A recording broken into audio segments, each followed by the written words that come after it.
بسم اللہ الرحمن الرحیم. عزیز طلباء، آج جو ٹاپک ہم شروع کرنے جا رہے ہیں وہ مذاہب فکریہ معاصرہ، عربی میں اسے بولا جاتا ہے، اردو میں اسے اسلام اینڈ ماڈرن تھاٹس کے حوالے سے، انگلش میں اسلام اینڈ ماڈرن تھاٹس اور اردو میں اسلام اور افکار مغرب یا ویسٹرن تھاٹس یعنی افکار مغرب کے نام سے یاد کیا جاتا ہے. جدید افکار بھی انہیں کہہ دیا جاتا ہے. اس کی تفصیلات انشاءاللہ ہم پڑھتے ہیں. تو سردست یہ کتاب ہے جو میں نے خود ہی لکھی تھی، تحریر کی تھی، اس سے ہم آغاز کرتے ہیں.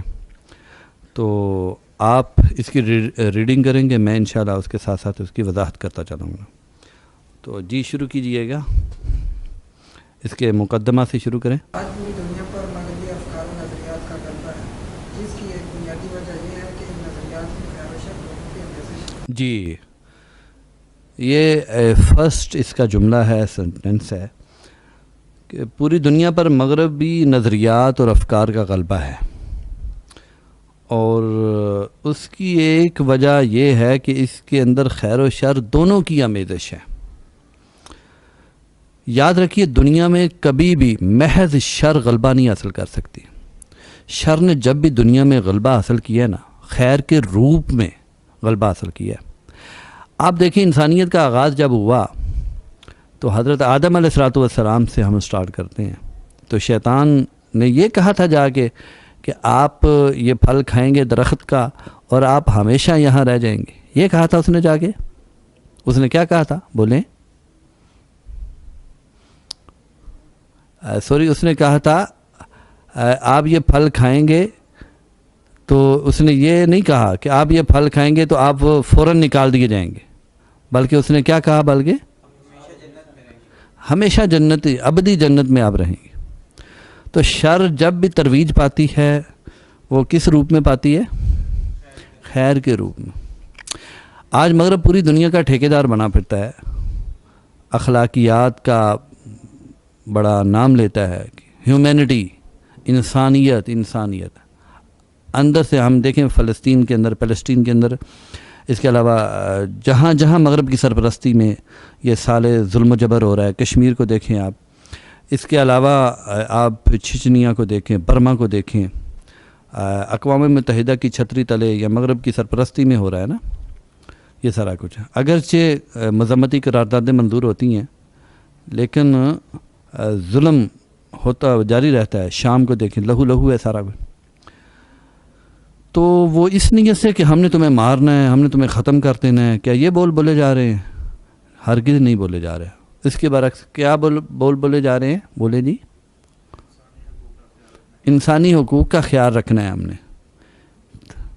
تو دنیا میں شر محض کبھی غلبہ نہیں پا سکتی، شر ہمیشہ خیر کے روپ میں آتی. ایک بات. دوسری بات یہ ہے کہ مغربی نظریات جو ہیں اٹسیلف، ان کے اندر بھی خیر و شر دونوں کی آمیزش ہے.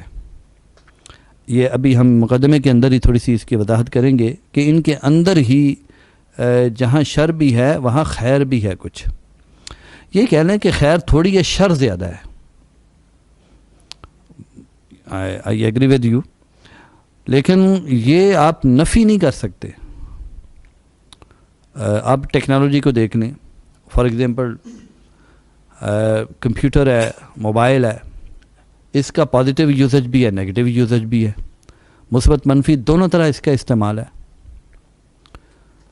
اسی طرح نظریات کے اندر بھی خیر بھی ہے، شر بھی ہے. انشاءاللہ اس کی وضاحت ابھی آتی ہے، میں کرتا ہوں. جی نیکسٹ.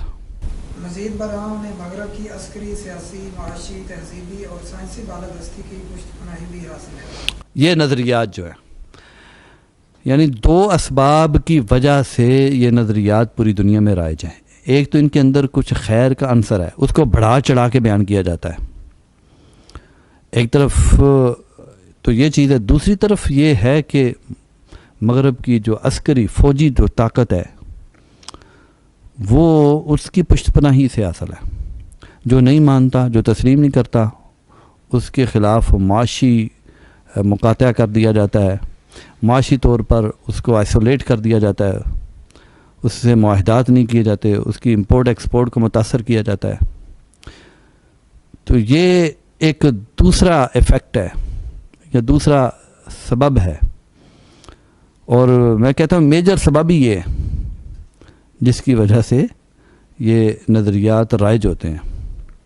تھریٹ کرتا ہے اکانومیکلی، پولیٹیکلی، اور اس کے ساتھ ساتھ عسکری، ہر حربہ استعمال کر کے مغرب یہ اس طریقے سے پیش آتا.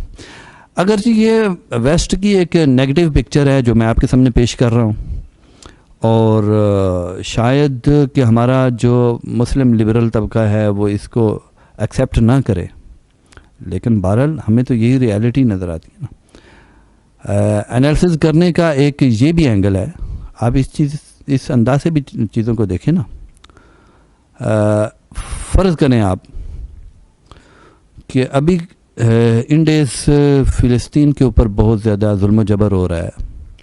اگر پکچر اس کی اپوزٹ ہوتی، یہی اسرائیل کے اندر ہوتا، تو کیا ویسٹ اس کو برداشت کرتا؟ اتنی دیر یہ قتل و غارت رہتی؟ ہرگز نہ کرتا. 70 سال سے زائد عرصہ ہو گیا ہے کشمیر کے اوپر اقوام متحدہ کی قراردادیں چل رہی ہیں، اور یہ کرتے ہیں فیصلہ ہوگا، فیصلہ ابھی تک نہیں ہوا، اور معاملے کو لٹکایا ہوا معلق ہے. اگر یہ صورتحال اس کے برعکس ہوتی، اگر وہ نان مسلم کنٹریز ہوتی، یا ہم تو اسی پرسپیکٹو میں دیکھیں گے بھائی، ہمیں جو چیزیں نظر آ رہی ہیں، دعویٰ خیر کا کیا جاتا ہے جیسا کہ پہلے میں نے کہا، لیکن بباطن ہم دیکھیں تو شہری شرم میں نظر آتا ہے. بہرحال یہ ایک ریالٹی، ہم اسے ایکسیپٹ کریں چاہے نہ کریں. جی نیکسٹ. دنیا کی بیشتر ریاستیں مغربی طرز زندگی اختیار کرنے میں باہمی مسابقت میں لگی ہوئی ہیں. اس دور میں خصوصاً وہ اقوام پیش ہیں جو کسی الہامی ہدایت سے محروم ہیں، جب الہامی ہدایت سے فیض یافتہ اقوام ممکنہ حد تک مزاحمتی رویہ اپنائے ہوئے ہیں. وہ مغرب کی طرف سے پیش کردہ کئی تحقیقات کو خرافات سمجھتی ہیں، جیسے مادے کا خود ہی خالق ہونا، نظریہ ارتقاء، اشتراکیت کی جھوٹی نشین گوئیاں، اور وجودیت کا جنون اور اباحیت وغیرہ. جی، ایک کتاب ہے بی ہنٹنگٹن کی، کلیش آف سویلائزیشنز. یہ گزشتہ صدی کے اینڈ پہ لکھی گئی تھی. پہلے ایک آرٹیکل تھا جو نیوز پیپر پہ آیا تھا، اس کے بعد پھر اس کو بک کی شیپ دی گئی، وسیع کیا گیا. اس کے اندر یہی کہا گیا کہ دنیا میں اس وقت 7 تہذیبیں ہیں، اور ان 7 تہذیبوں میں سے جو ویسٹ کی تہذیب ہے اس وقت دنیا میں برتر تو وہی ہے، ویسٹرن کلچر، ویسٹرن سویلائزیشن، یہ برتر ہے. باقی جتنی تہذیبیں ہیں وہ کم تر ہیں، ویسٹ کا مقابلہ نہیں کر سکتی. اور صرف ایک تہذیب ہے جو ویسٹ کو مقابلہ کرے گی، اور وہ اسلامی تہذیب ہے. لیکن ان دس پیراگراف اوور آل ہم اگر دیکھیں تو مغرب کی، ویسٹ کی جب سویلائزیشن آئی ہے تو سب نے ایکسیپٹ کیا اس کو، اسپیشلی ان لوگوں نے جن کے پاس کوئی سماوی ہدایت نہیں تھی، سیمیٹک ریلیجن نہیں تھا، انہوں نے ایکسیپٹ کیا اسے. جیسے ہندو مت ہے، اب ہندو تہذیب جو ہے بڑی تیزی کے ساتھ مغربی تہذیب میں ضم ہوتی جا رہی ہے. بڑی رسمیں ہیں جو ہندوازم کی انہوں نے ترک کر دی ہیں اور ویسٹ کی اڈاپٹ کرنی ہیں. اس طرح چائنی تہذیب ہے، وہ خود مغرب کا شکار ہوتی جا رہی ہے. جیپنیز ایک سویلائزیشن ہے، تہذیب ہے، آپ اسے دیکھیں، جرمن، جیپنیز، یہ سب ختم ہوتی جا رہی ہیں ویسٹ کے سامنے. لیکن اسلامی تہذیب اس کا مقابلہ کر رہی ہے. بہرحال اوور آل ویسٹ نے جب رول کیا ہے، حکومت کی ہے پوری دنیا پر، تو اس نے مختلف تہذیبوں کو جب متاثر کرنا شروع کیا ہے ویسٹرن سویلائزیشن نے. مثلا ویسٹرن سویلائزیشن کے اندر کیا ہے؟ مادر پدر آزادی ہے. یہ ایک ویسٹرن سویلائزیشن کا بیسک ایک کور پوائنٹ ہے اس کا، مادر پدر آزادی.